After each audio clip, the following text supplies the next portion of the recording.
Hello students, कैसे हैं। आशा करता हूं आप लोग अच्छे होंगे और अपने तैयारी में जुड़े हुए होंगे। तो आज हम लोग आए हैं भारतीय राष्ट्रीय कांग्रेस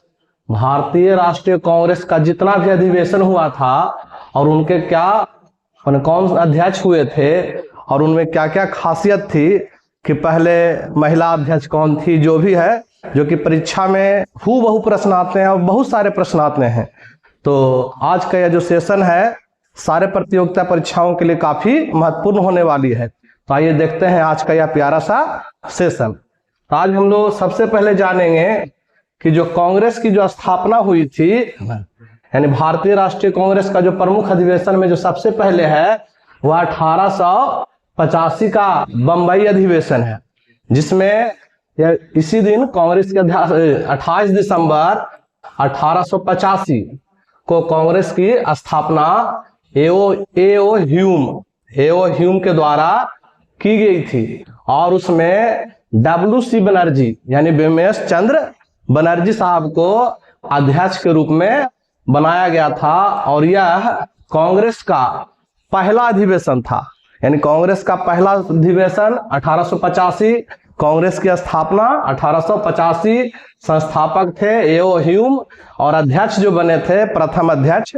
वो WC बनर्जी यानी बिमलेश चंद्र बनर्जी बने थे। और इसमें 72 प्रतिनिधियों ने भाग लिया था और यह अधिवेशन कहाँ हुआ था? बंबई में हुआ था।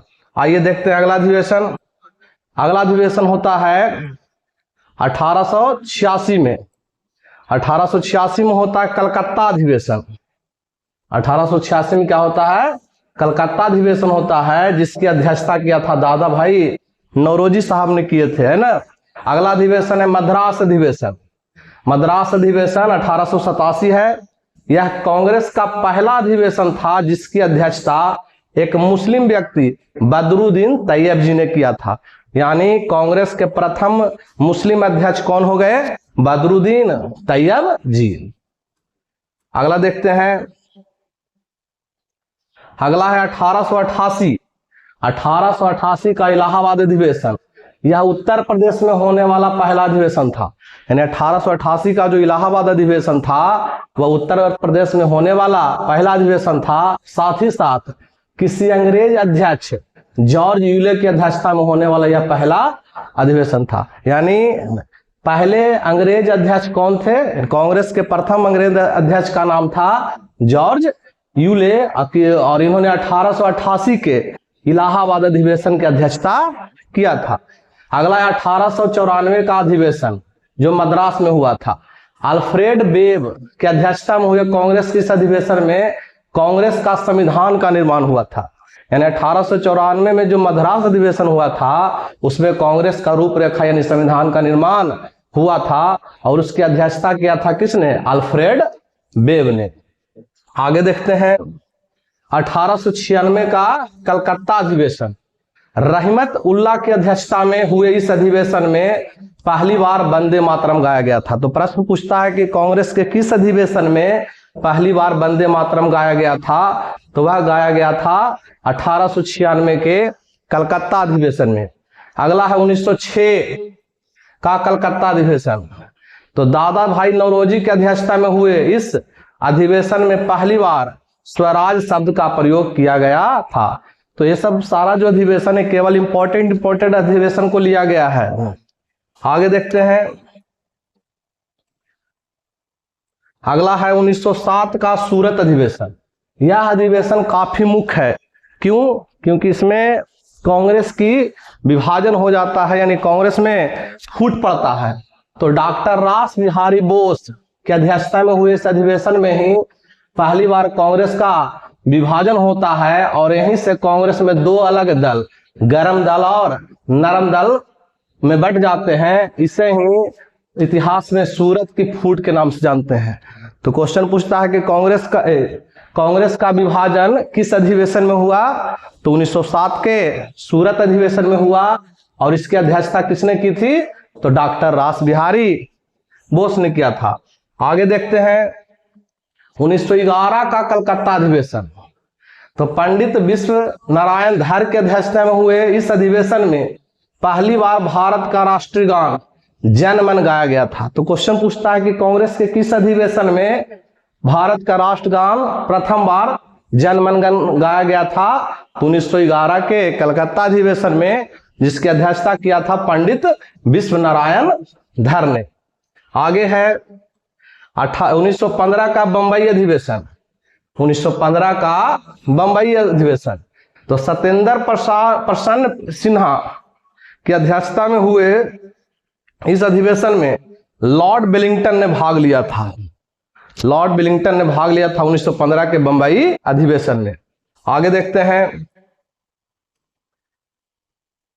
आगे है 1916 का लखनऊ अधिवेशन। अंबिका चरण मजूमदार की अध्यक्षता में हुए इस अधिवेशन में मुस्लिम लीग से समझौता हुआ था। यह भी इंपॉर्टेंट है, किस अधिवेशन में मुस्लिम लीग से समझौता हुआ था? तो 1916 के लखनऊ अधिवेशन में, जिसकी अध्यक्षता किसने की थी? अंबिका चरण मजूमदार। अगला है 1917 का कलकत्ता अधिवेशन। इस अधिवेशन की अध्यक्षता पहली बार एक महिला, जिनका नाम था एनी बेसेंट, उनके द्वारा किया गया था। तो याद रखिएगा, कांग्रेस की प्रथम महिला अध्यक्ष कौन बनी थी? तो एनी बेसेंट बनी थी। आगे है 1918 का बंबई अधिवेशन। हसन इमाम के अध्यक्षता में हुए इस अधिवेशन में कांग्रेस का दूसरा विभाजन हुआ था, यानी कांग्रेस में दूसरी बार फूट कब पड़ी थी? 1918 के बंबई अधिवेशन में। अगला है 1920 का नागपुर अधिवेशन। सीबी राघवाचार्य की अध्यक्षता में हुए इस अधिवेशन में कांग्रेस के संविधान में परिवर्तन किया गया और असहयोग आंदोलन का प्रस्ताव पारित किया गया था 1920 के नागपुर अधिवेशन में। आइए देखते हैं अगला अधिवेशन। तो अगला अधिवेशन है 1923 का दिल्ली अधिवेशन। 1923 का दिल्ली अधिवेशन तो अबुल कलाम आजाद की अध्यक्षता में हुए इस अधिवेशन की खास बात यह थी कि यह अध्यक्ष जो थे सबसे युवा अध्यक्ष थे। तो क्वेश्चन पूछता है कि कांग्रेस के सबसे युवा अध्यक्ष कौन बने थे? तो उनका नाम है अबुल कलाम आजाद। अगला है 1925 का कानपुर अधिवेशन। यह ज्यादा इंपॉर्टेंट इसलिए है कि किसी भारतीय महिला द्वारा कांग्रेस की अध्यक्षता में संपन्न होने वाला यह पहला अधिवेशन था, जिसकी अध्यक्षता सरोजिनी नायडू ने किया था। तो प्रश्न पूछता है कि कांग्रेस का प्रथम भारतीय महिला अध्यक्ष कौन बनी थी? तो वह है सरोजिनी नायडू, जिन्होंने 1925 के कानपुर अधिवेशन का अध्यक्षता किया था।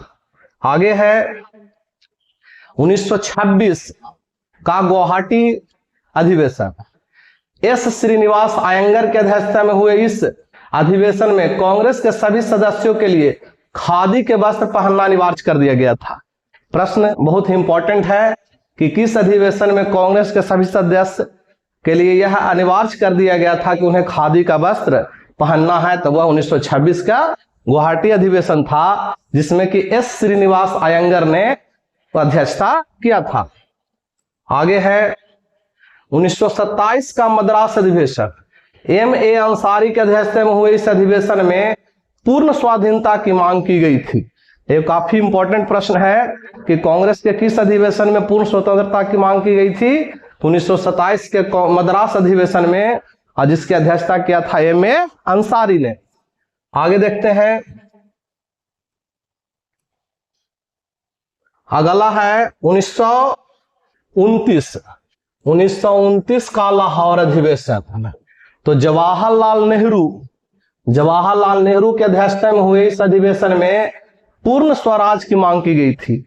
यानी पूर्ण स्वराज की मांग कब की गई थी? तो वह किया गया था 1929 में किया गया था, लाहौर अधिवेशन में किया गया था, और जिसकी अध्यक्षता की थी जवाहरलाल नेहरू जी ने।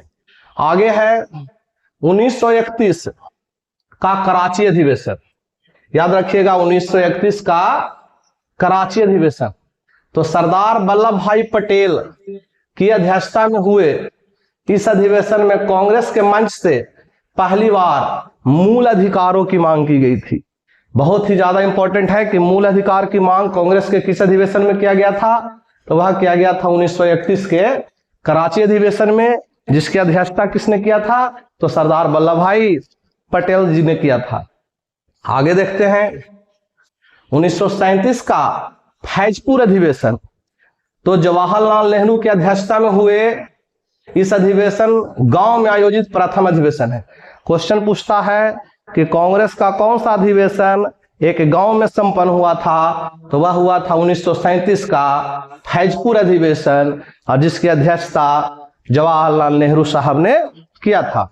आगे देखते हैं 1938 का हरिपुरा अधिवेशन, इस अधिवेशन की अध्यक्षता सुभाष चंद्र बोस ने किया था। अगला है 1946 का मेरठ अधिवेशन, काफी इंपॉर्टेंट है क्योंकि भारत 1947 में आजाद हुआ था, तो 1946 का मेरठ अधिवेशन काफी इंपॉर्टेंट है।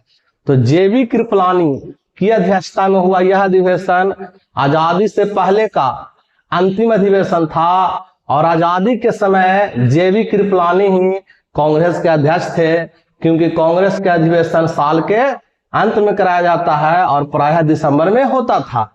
और चूंकि हमें आजादी मिली थी 15 अगस्त 1947 को और अधिवेशन होना था दिसंबर 1947 को, इसलिए जो 1946 के अध्यक्ष थे वही रह गए स्वतंत्रता के समय भी अध्यक्ष। तो क्वेश्चन पूछता है आजादी से पहले कांग्रेस के अध्यक्ष कौन थे, तो जेबी कृपलानी। आजादी के समय कांग्रेस के अध्यक्ष कौन थे, वो भी थे जेबी कृपलानी। लेकिन आजादी के बाद 1947 में आजादी के बाद 1947 में दिल्ली का अधिवेशन होता है और डॉक्टर राजेंद्र प्रसाद की अध्यक्षता में होता है, और यह स्वतंत्र भारत का पहला अधिवेशन था जिसमें डॉक्टर राजेंद्र प्रसाद जी को अध्यक्ष बनाया जाता है। और 1950 में फिर नासिक अधिवेशन होता है जिसका अध्यक्षता पुरुषोत्तम दास टंडन साहब ने किया था। तो ये था आपका महत्वपूर्ण कांग्रेस का अधिवेशन, साथ ही साथ उससे संबंधित बहुत सारे प्रश्न। आशा करता हूं ये जो भी कांग्रेस का मुख्य अधिवेशन है और उनके अध्यक्ष हैं या फिर उससे संबंधित प्रश्न है आपके प्रतियोगी परीक्षा में हूबहू पूछे जाएंगे, आप उनसे मदद मिलेगी। इसी के साथ इस वीडियो में इतना ही, मिलते हैं अगले वीडियो में, तब तक के लिए जय हिंद जय भारत।